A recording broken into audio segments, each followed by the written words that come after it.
ప్రపంచ కుబేరుల్లో ఒకడైన Jeff Bezos కి పెళ్లి కష్టాలు తప్పడం లేదు. వెనిస్ లో ఎంతో గ్రాండ్ గా పెళ్లి చేసుకుందాం అనుకుంటున్న జెఫ్ బెజోస్ కి అక్కడ నిరసనలు ఆందోళనలు కలిగిస్తున్నాయి. ఓవైపు ముమ్మరంగా ఏర్పాట్లు సాగుతుంటే మరోవైపు వేడుకను వ్యతిరేకిస్తూ స్థానికుల నుంచి తీవ్ర నిరసనలు వ్యక్తమవుతున్నాయి. ఇక్కడ భారీ వెడ్డింగ్ చేసుకునే సంపన్నుల నుంచి అధిక సంపన్నులు దీనికి పన్నులు వసూలు చేయాలనే డిమాండ్తో కొంతకాలంగా ఇక్కడ ఆందోళనలు జరుగుతున్నాయి. ఈ నిరసనలతో పెళ్లి వేదికను సురక్షిత ప్రాంతానికి తరలించినట్లు సమాచారం.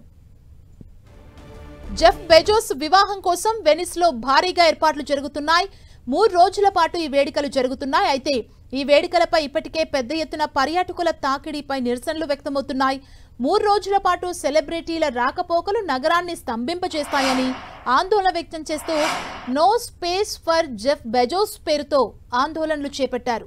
జెఫ్ బెజోస్ వివాహంతో నగరంలోని కాల్వలను, సెంట్రల్ వెనిస్ లోని పలు పర్యాటక ప్రదేశాలను దిగ్బంధించాలని నిరసనకారులు పిలుపునిచ్చారు. నగరంలో పలు చోట్ల బెజోస్ ఫోటోలతో కూడిన భారీ బ్యానర్స్ ఏర్పాటు చేశారు.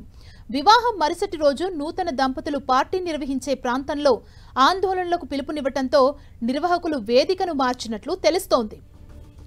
వెనిస్ మేయర్ మాత్రం ఈ సెలబ్రిటీ వెడ్డింగ్ కి మద్దతు పలికారు. స్థానికంగా ఎంతో వ్యాపారం జరుగుతుందని, ఆతిథ్యం, రవాణా రంగాలకు ఎంతో ప్రయోజనం చేకూరుతుందన్నారు. ఈ వేడుకకు సరఫరా చేసే వస్తువుల్లో 80% స్థానిక విక్రేతల నుంచే తీసుకోనున్నట్లు నిర్వాహకులు ప్రకటించారు. గతంలో జర్నలిస్ట్ గా పనిచేసిన లారెన్ సాంచేజ్ బెజోస్లు 2018 నుంచే డేటింగ్ లో ఉన్నారు.